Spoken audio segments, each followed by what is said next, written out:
Hello everybody, and welcome back to my channel.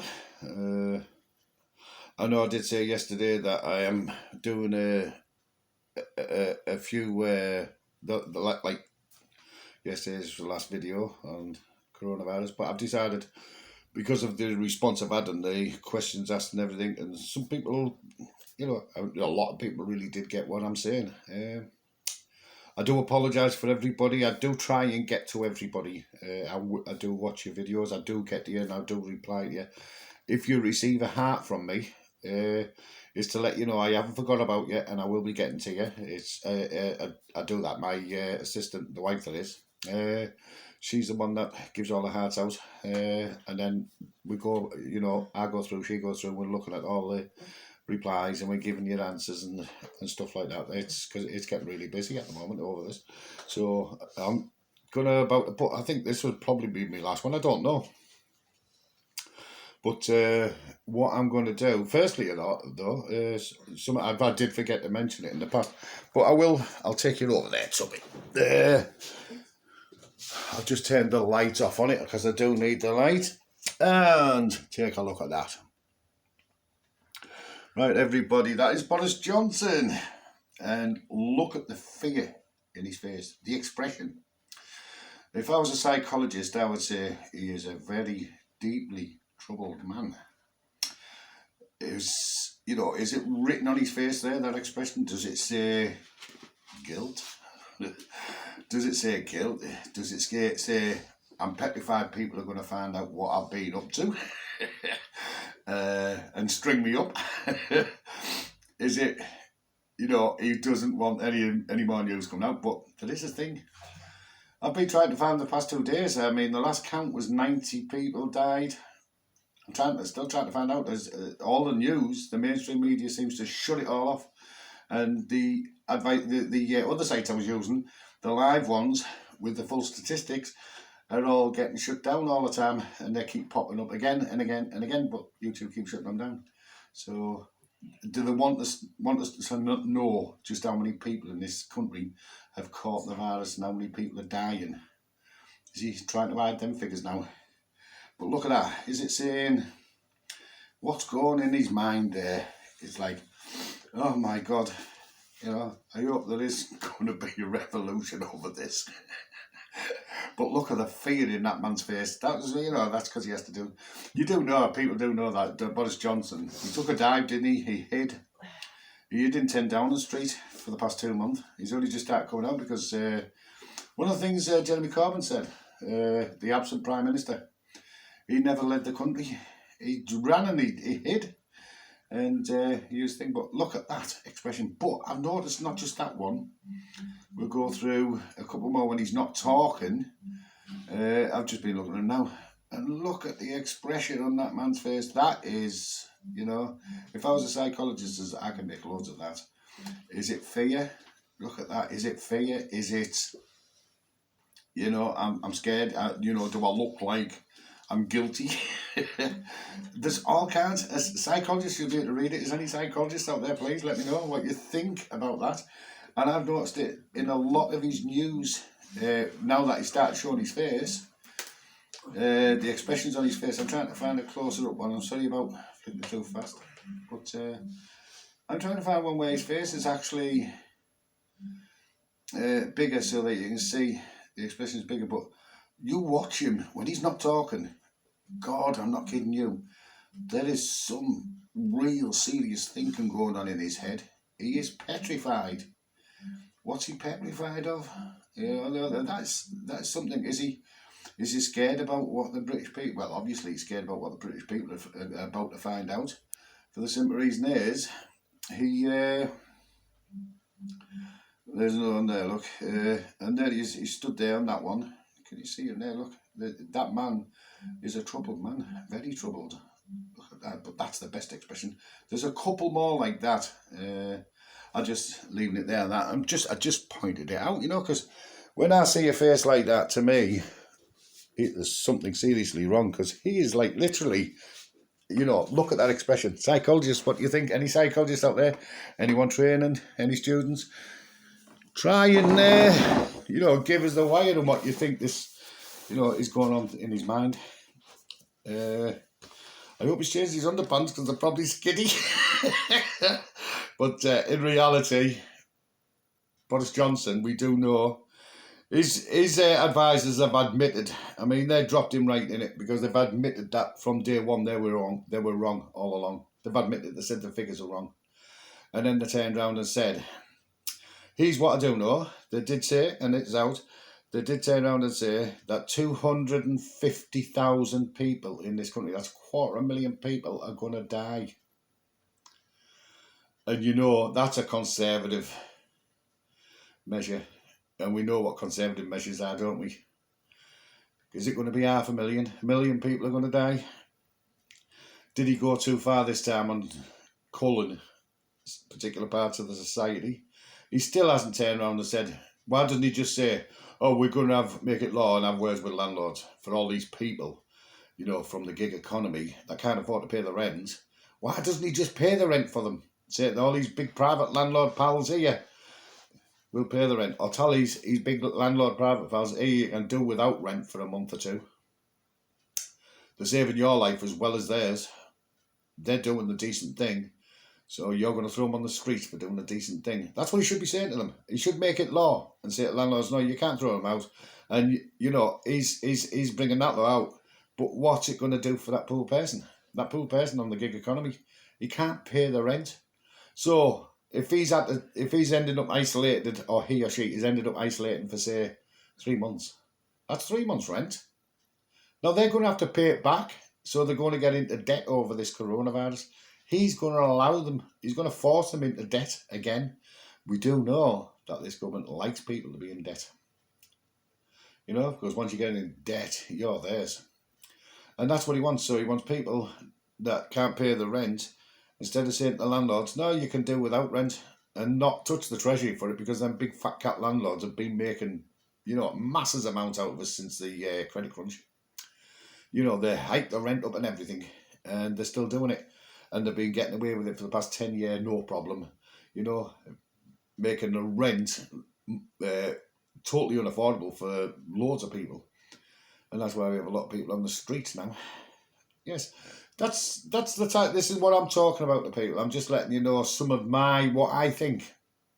And a lot of it is my thought, but please look at it, and if you see anything different or anything wrong with it, say it. But all I can say is, I'm here on the streets. Well, I'm not on the streets. I'm in my bungalow. I've never been out for a couple of months. I can't get out. Because, you know, I'm seeing people, you know, that come to my door, and I talk to the people that come to the door. That's all I can do. And they're talking about, oh, you know, I've got one person, a postman. He's fully worried about his rent. He's worried about feeding his wife and kids because he's on such low pay. He's on such low pay. And he's only working 20 hours a week. Well, it's they said they've got him on 20 hours a week. They won't give him no more hours. And he's, one moment, my assistant's phone, the wife that is going off. And that's it. She's now finally managed to hang up, has she? I don't know. Anyway, so, you know, the assistance that's required. So, you know, it's not being spelt out, but I truly do wish this, you know, he would turn his back on all of the elite that want him to do this, that, and the other for them. You know, with the 330 billion he's had. Did you see that? Richard Branson, straight away. I mean, that man's living on the Virgin Islands. He's ran off and he's never paid his taxes to this country for years, decades. He's never paid any taxes. And the cheeky man has got his ball out there asking for £7.4 billion of taxpayer money. That's disgusting. That shows you what the elite are like. Richard Branson, the first thing he wants to do is profit out of coronavirus and say, oh, I'm going to lose £7.4 billion. Can I have it? And he wants it now. I mean, it was an hour after it was announced, he was on the phone to Boris. Hey, Boris, give us £7.4 billion. Yeah, okay, Richard. Yeah, I do know you haven't paid any taxes to this country for a long time because you scarped across to the Virgin Islands, you know, and bought, you know, on the island you bought, and that, you know, that's where you've evaded paying tax in this country. And he thinks, all right, yeah, because I'm Richard Branson, the British government and has to give him £7.4 billion of British taxpayers' money. The working class, the hard workers of this country that pay all that money into the treasury because the elite don't. You know, your company people work for, think about it. Look at the company you work for. You actually pay more tax out your wages than the company's paying. That's a fact. It's a fact in loads of cases. The British working class are paying the taxes. These elite people, the likes of Richard Branson, are not. And yet, when there's a soup bowl offered to the rich, they're straight there. Look at that, Richard Branson, the first one. I'll tell you what, he's fast. He's as fast as he jets. 7.4 billion quid he wants. And then I'm looking at it and all that, and what I'm saying is the working class. Don't forget working class. Everybody's working class. Don't think you're any other class. There's no such thing as middle class these days. If you work in an office, if you work in a pub, if you work in transport or anything like that, even in the NHS, you're not middle class. You are working class. You are the one that's making the money. You are the one that's paying out a lot of taxes and a lot of national insurance. You are the one that's struggling on them pittance of a pay that this government has imposed, especially on the gig economy people. I'm not sure. I think it's about 15 million. That's the self-employed people that's struggling and the working class that's struggling. It's a disgrace. And yous are the ones that's paying all that money into the treasury. And then the likes of Richard Branson's coming out with his hands out for £7.4 billion. Think about it. Where's the justice in that? You know, and that man there, with that big worried look on his face after announcing 330 billion, he says it's a loan, but it's not. The banks, he just gives it to all the banks. That's what he's doing. That's what he's going to do. Now, even that doesn't put us back to the debt we were in after the credit crunch. You know, the credit crunch, the debt that was blamed on the Labour Party.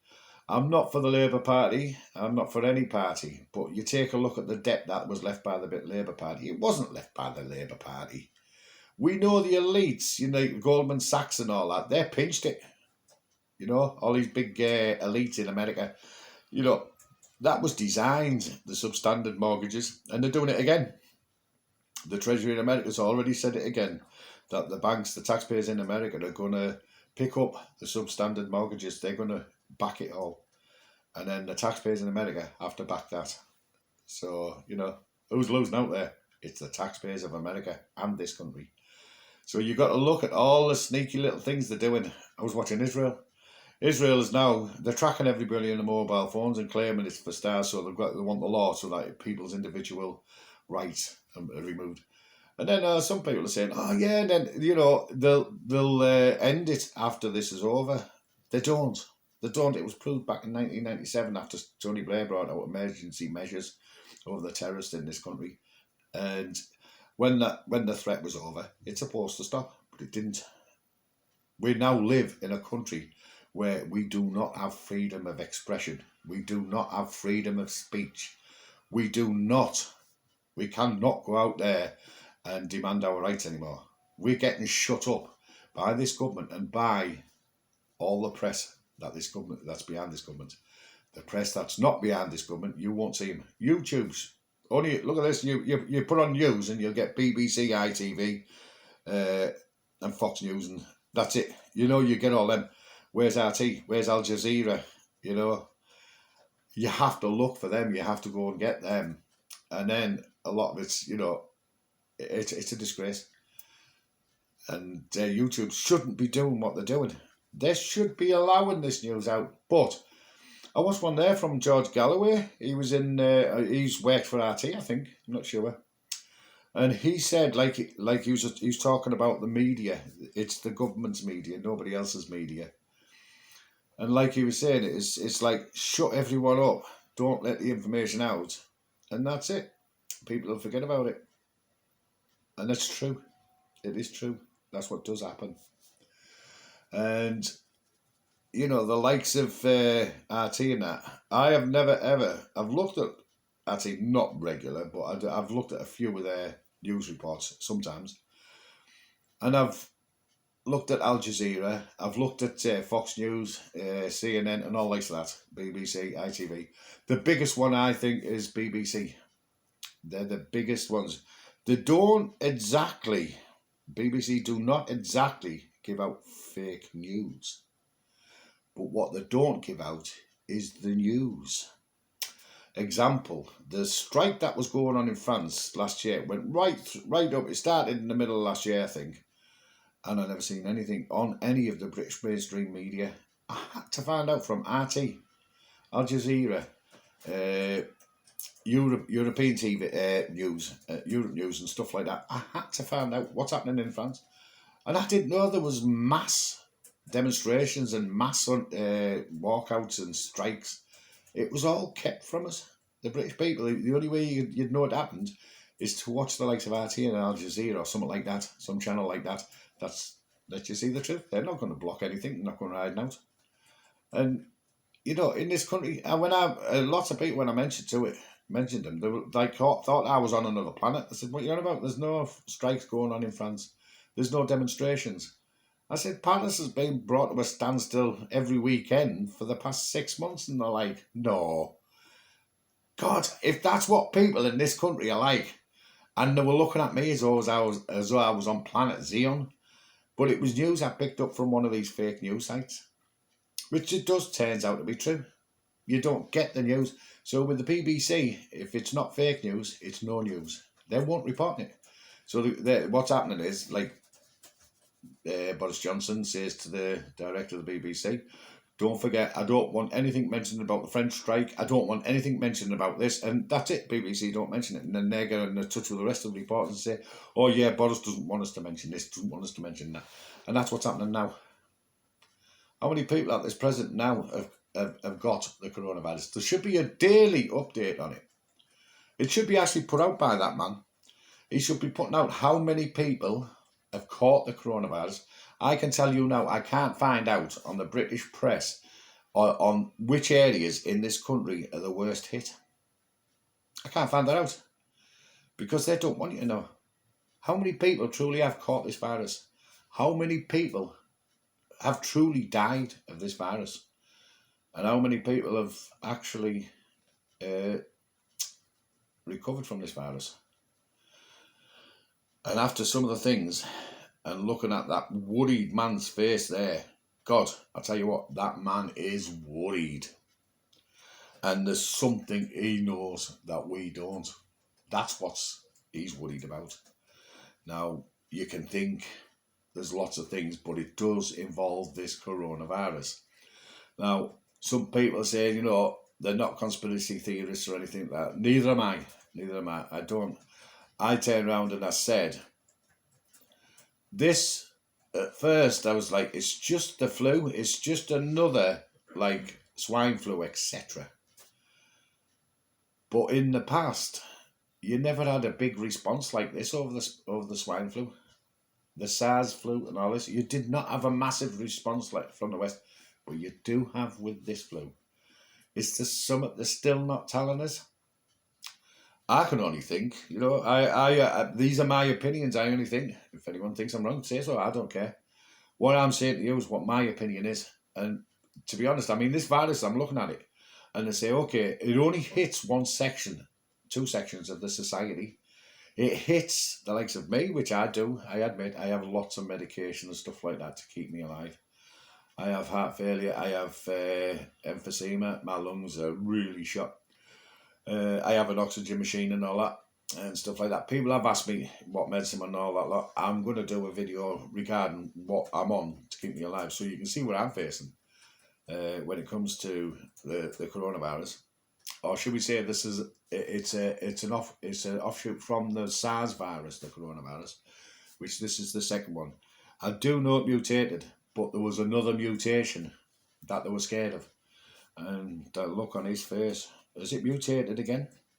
Has this flu mutated again? If it has, personally, the way it goes, where it only picks on the society that this government hate. You know, when David Cameron got in, he said that the disabled and the unemployed are feeders off the state. People on benefits are feeders off the state. Well, at that time when he said it, a lot of people were working for the private companies for the pittance of a pay and needed assistance just to live. They don't like that. They want you to go out and they want you to eat 3 days a week and starve for 4 days a week, but you have to make sure you do your work for your employee. That's their mentality, and they don't like paying people out to do that neither.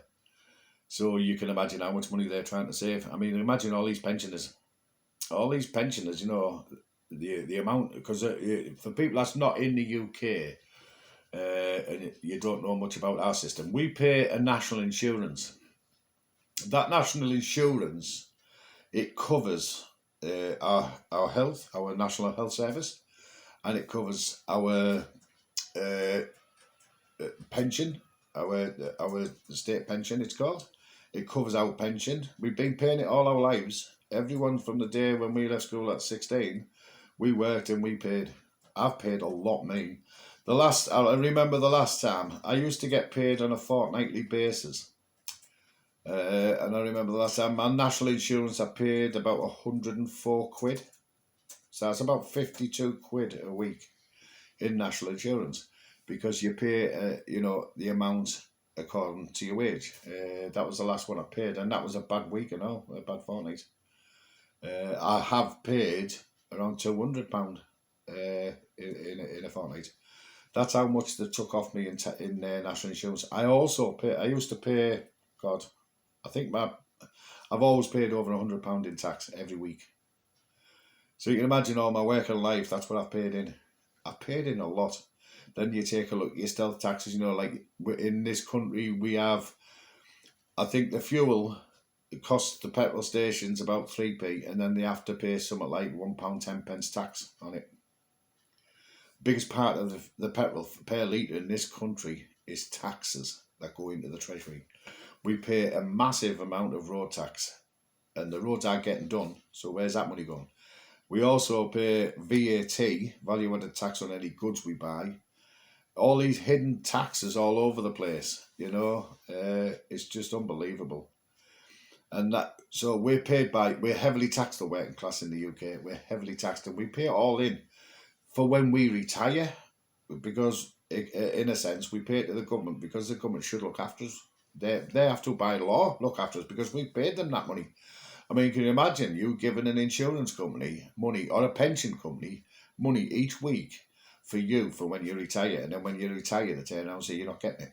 Well, that's what this government's like. They've took our money, but they don't want to pay us. And our national insurance also covers from if we become unemployed.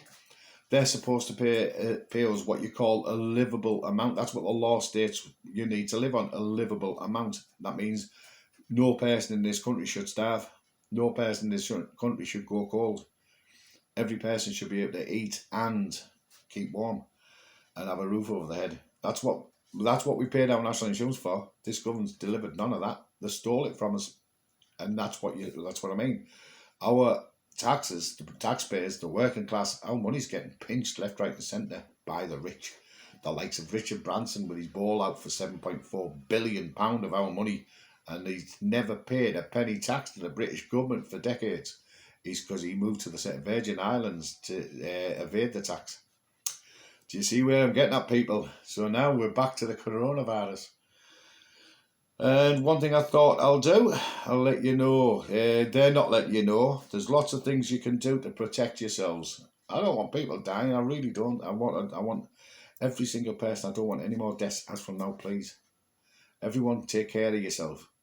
Don't give this party your money.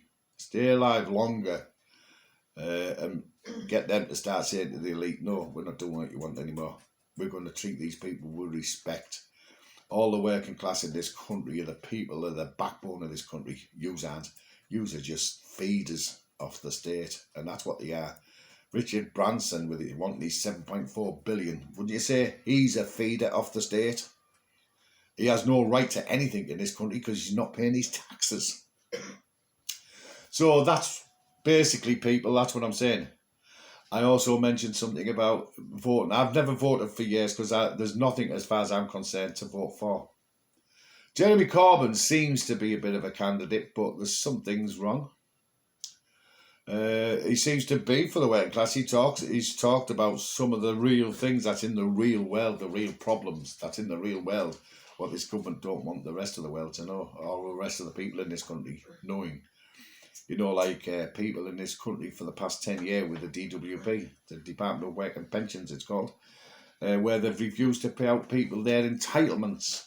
So, and there's people in this country starved to death over this. There's pensioners, because this government's not paying them the proper amount and all that, they have frozen to death in their own little bungalows and that. They're frozen because they had a choice between heat the bungalow or eat food.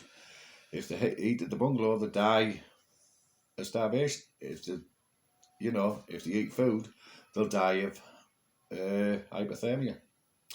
And that's the catch-22 situation that this government's always put the working class in.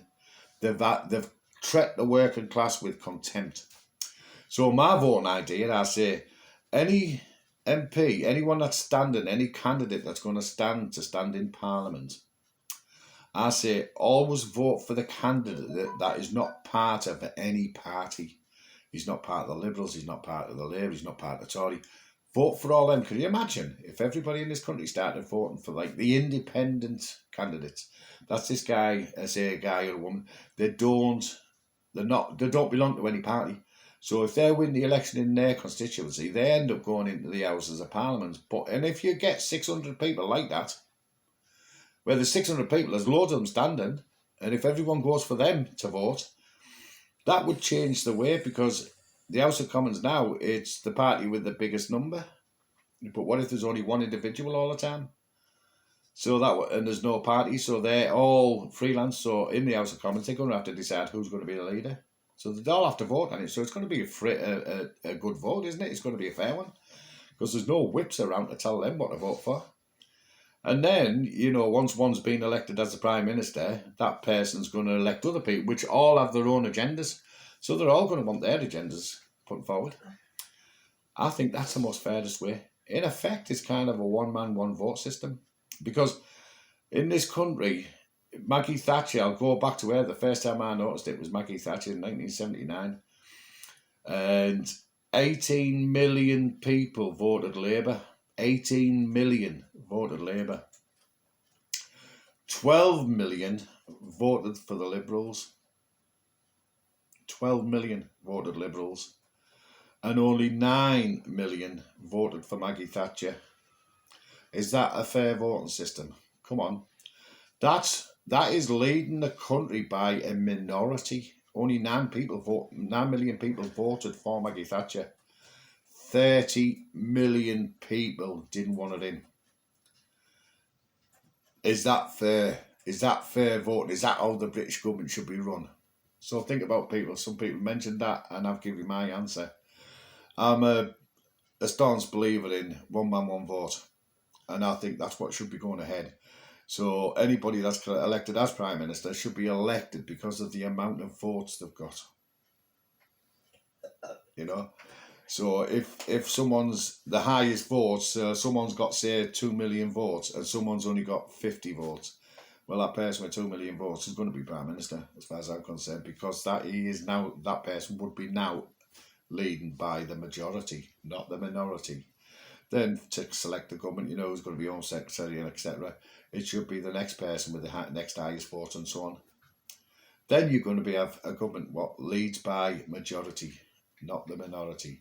And that's what this party's always led by, the minority. More people at the last election even voted more for Labour than they did for Conservative. This Conservative government, although they've got a big majority in the House of Commons, they haven't in the country, because more people, a minority of people, that's all they're in by. They're ruling by the minority, not the majority. People think like that. If you think like that, this country could move forward in a more fair and sustainable manner. Anyway, I'm going to give some tips. Here's one. For everybody, you're going to self-isolate. Always this is my my hand gel. When I go to the toilet, what happens? Easy effect. Now you get your hand gel. One moment, I'll just put the camera down. I'm giving some people tips. Oh, I'll just get my assistant. Could you pass me a felt tip pen, please? Sorry about I got the hiccups. And then I put my gel, I squirt a bit on, that's all you need, right? And then I wash my hands in it. Now, I wash my hands in the bathroom and I dry them on the towel. So after I go to the toilet, that's what I do. And then I come in here and I put my gel on. My assistant, the wife that is, she's got a tube of this and she goes out. I've just got two 5-litre bottles on the way. It cost me 34 quid off eBay. Oh, sorry, and there was £12 postage I didn't see. But yeah, it really does work. Coronavirus, we do know that the coronavirus can live on any surface, lots of surfaces, for up to 3 days. People, up to 3 days, coronavirus can actually live. So what happens is, I've now put my hand down there, and any coronavirus there, I've killed it. There's nothing growing on my hands because I've killed it. So do it often. What you do, if you have to go out, you have to go and eat people, try and keep people at a distance, no handshaking, no touching. You know, so anybody that goes round snogging other people in the street, strangers, don't do it. Have you seen that? There's actually a trend going on. I didn't realise you'd seen it. But there's a coronavirus day now going on the TikTok. It's licking toilet seats. It shows you the girl on an airplane, she went viral, where she licked the toilet seat after a customer had just come out of there. And she walked in and licked the toilet seat. That's gone viral because that's what's happening. Going around. So it shows you there's a few people from America in this country, you know, that found a way around this coronavirus problem. Go and lick a toilet seat. Anyway, so that's number one. That is the most. Get that now. I don't understand the method of toilet paper. Why are so many people running out there buying toilet paper? Oh, sorry about that. That's my granddaughter, our Lily May. She's just she's had a little nap, and she's just woke up, haven't you, princess? So yeah, why are people dashing about buying toilet paper? You know, they're overstocking with toilet paper. Come on. And why are people dashing out there, you know, stripping all the shelves off the shops? It's just balmy. That's balmy. My assistant, the wife that is, she's just had to go out and get some stuff. Although you keep yourself isolated, people, you don't, you know, as long as you're about 6 feet away from anyone, even someone with coronavirus, if you're 6 feet away, as long as they don't sneeze in your direction or spit on you, you're safe. Just make sure you've got this, because this gets all over the place. It gets on your clothes, it gets on your hands. You're building up, even, you know, like when you're touching your T area, that's your face, your eyes, your nose, your mouth. When you're touching that area, this gets on that area. So you're getting plenty of protection if you keep using this regular. And every surface you touch, you're killing the virus. Can you imagine that happening all over the country? In shopping centres, etc. That's what should have been. This should have had people. Even the companies, I've noticed, my son's just been, and his company has done the right thing. I did mention it last week to him, that it should have been done from the beginning. This stuff, you get it, and the companies can get it in bulk in bottles, and they can screw it onto the wall next to the doorway. And it's nice, you know, because I have people standing there with a mask on and encourage customers to wash, you know, clean hands with this stuff. You know, give them it free, don't charge them. I can imagine someone going in, mind you, they will with these Tories. They'll go into, say, Asda or Sainsbury's, someplace like that, and if they've got it on the wall, they'll say 10 pence a shot. Because they want to profit out the coronavirus. Look at Donald Trump, people. He's on the news. Believe me, he's on the news. Have a look at it. Donald Trump is going to buy the rights for any of the coronavirus, what you call it, hang on a minute, darling. Lily May's tired. Oh. Carol, can you please come over here and go and lay on Nana's knee, darling, till Granddad's finished this. Sorry, people, I am just struggling with my... Oh, Baba. No. Oh, come on, darling, I need to do this. Yeah, sweetheart. All right, here, you sit there then. You sit there, darling, and then Granddad will just finish this. Right, and then... Oh, she's just woke up, so she gets into a bit of a. Right, leave it alone, Cal. Yeah. Anyway, what happens is this gets all over the place, and my son's company's just put two bottles each side of the door when people walk in, and I'm not kidding you. People really don't care. They don't care what other people think now. They go straight to them bottles and they're using it. So it works. So if all these other greedy companies get out there and start putting that, give it free to your customers, look after your customers, get that put near the door. You need this. The next thing, as long as you stood 6 feet away from someone, as long as they don't spit on you or sneeze on you, you're fine. You know, that's the distance. So keep your own personal space at 6 feet all around you. And it's easily done. If you do accidentally brush against somebody, they're not, as long as you're not going to slap your face on their face, you're fine. You know, that stuff gets all over, this stuff gets all over your clothes and everything. I mean, I think of it. Even my granddaughter uses it. Lily Macon, she does it. She's learned how to use it. Because kids, it doesn't seem to bother kids or healthy people. So that's one. Now the next thing, Boris Johnson's asking a lot of people, hang on, I need to get a pen, my princess. Boris Johnson's asking a lot of people to self-isolate, in other words, to quarantine themselves. And yes, that's right. I say to people, quarantine yourself, but you know, this government must give these people a hand to do it. They're doing the duty. They're doing the right thing. So come on, stop penalising us. Don't just turn around and say you're going to make a law to say to the landlord you can't kick them out. What about when it's over? Don't put people in debt. You can either use taxpayers' money and pay the rent for them, or tell the landlords to shut up. They get nothing till this is over. And they have to, just put it. He's already put the measures in. There'll be a lot of these landlords going out for part of that £330 billion. Saying, I've had a lot of people not paid me. And then when it's all over, they're going to come down and clamp down hard on these people that owe the rent. And these people are going to have to pay the rent or get kicked out. So they're going to win out of the coronavirus. But like Donald Trump, he's going to win. He's buying all the rights up on any antidotes to this this viral. Read it, it's aired on the news. Donald Trump is going to buy all of the vaccines. He's going to buy them up. He's going to make a killing out of it. That's what Donald Trump is going to buy it up. He's going to make a killing out of it. He's going to buy the rights for them all. And he said it. That is disgusting. That is disgusting. If people in America, if anyone in there, any scientists in there, if you invent the coronavirus, keep it quiet, try and produce it yourself and give it to the people. The man Donald Trump. Anyway, all these people that's self-isolating. Number one, there is a lot of people this government's not told you. There is a lot of people out there that's self-isolating, and they're single people, especially a 70-year-old that might have lost a loved one or whatever. They're going to self-isolate. Now, if they get the coughs, if they get something where they can't breathe properly, it's going to affect their health, and it might even stop them from being able to walk or even talk. So, number one, why isn't the government saying to people, do this? And I'm just going to put it, I'll write it, put a sign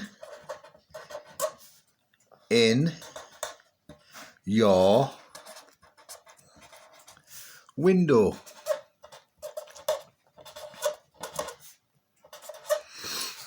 Put a sign in your window.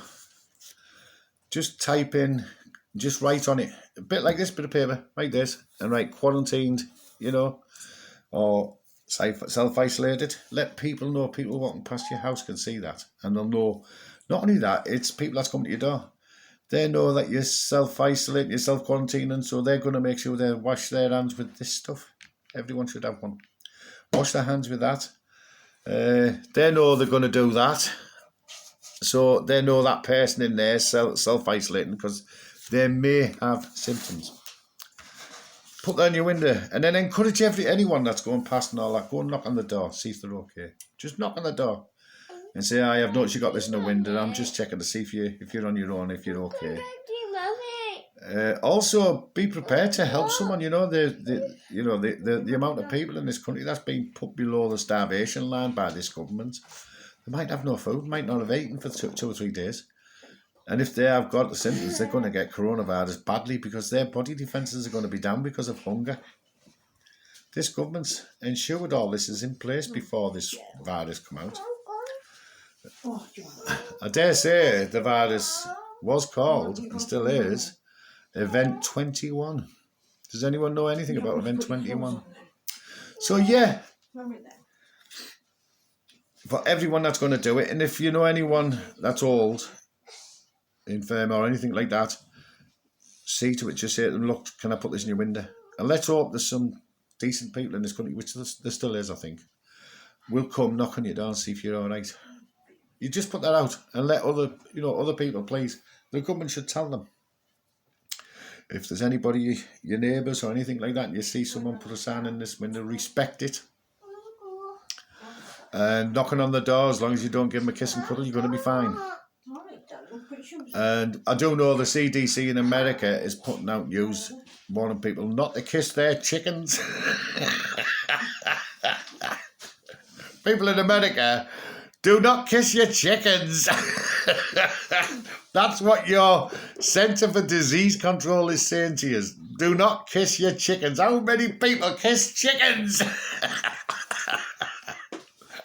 Oh yes, that is like I'm not kidding you. Anyway, you put a sign in your window. It's a great way, and then the government should be telling people, look, people of this country, go out there. If you see a sign in a window, the government should be printing signs up for people to put in a window. You know, please go and see if them people are all right. As long as you don't touch them, everything's fine. Just knock on the door, ask if they're okay, and help if you can. Do you get what I mean, people? And then, you know, people might not starve to death. They might not be out the road away from the news, starving to death or freezing to death and dying. So in effect, there's a lot of these people, if coronavirus doesn't get them, hypothermia will get them, or starvation will get them. That's the thing. Do you get what I mean? It's just some of my ideas. And remember, wash your hands. I'll just put wash hands, you know what I mean. Wash, rub, you know what I mean, that stuff that you put on. Oh, don't take that, you know, it's only because I'm on here. Sorry about that, people. I'm just telling my assistant, the wife, that is not to take my granddaughter home, because my granddaughter wants to go home because Granddad's not picking her up. Hey, Princess, are you staying? Oh, don't go, baby. No, I don't want you to go. I want you to stay tonight. Please. Please, I love you. Please. I'll only be 5 more minutes with this, darling, and then my attention is all yours. Eh? All right, babe. All right, princess. Anyway, wash your hands, rub your hands. Are you going to give me a cuddle there, princess, before you go? All right, my darling. I love you. But if you want to come straight back, you can. You do know that, don't you? Sorry about that, Peter. It's just my granddaughter's decided she wants to go because Granddad wasn't paying her much attention. So, anyway, wash your hands, wash, rub, use alcohol. This stuff I've got here, it's brilliant stuff. When it gets all over your clothes, it gets all over your house, you know, your door handles and everything. That in itself, if anyone hasn't washed their hands and they come in your house, it's going to kill the coronavirus. So yeah, good idea to use that. And when you go shopping, as my assistant, the wife that is, she's went shopping today, all the tin stuff, she's wiped it all over. Not with this stuff, she has some other stuff which, you know, it's just spray a bit on a cloth and give the tins a wash and all the packaging to make sure, because, you know, coronavirus can last on a surface, quite a lot of surfaces, for up to 3 days. So remember, when you're going out, you go to the shops, you've got that stuff on your hand, so it's going to protect you. It can protect you for up to 2 hours, this stuff. This stuff will protect my hands for 2 hours. So, you know, how many doors can you open in 2 hours? So when you go to the shopping, if you have to open the door, but they're mostly thingy, but you have to grab a shopping trolley. You know, get this stuff out of your pocket, wipe the handle on the shopping trolley. And not only that, it's going to protect you, but it'll also protect the person after you. Even when you're going around the shop, you've got it on your hands, you're picking things up. You know, people in supermarkets pick things up and put them back down. When you're doing that, if you've got coronavirus and you haven't washed your hands, you're going to put it on them tins. So anyone else comes along, they're going to pick it up, which normally happens within 5 minutes or a couple of minutes of someone putting it down. Someone else will go and pick it up, and that's it. They've got coronavirus.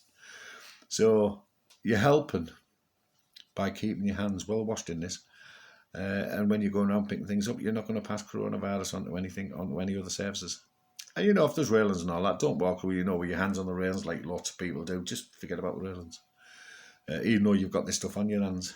But if you want, you can. As long as you put more stuff on a regular basis, just keep doing that with your hands. So them's the most important points on it. Number 3, like I said, I'm just putting number 3. Keep distance.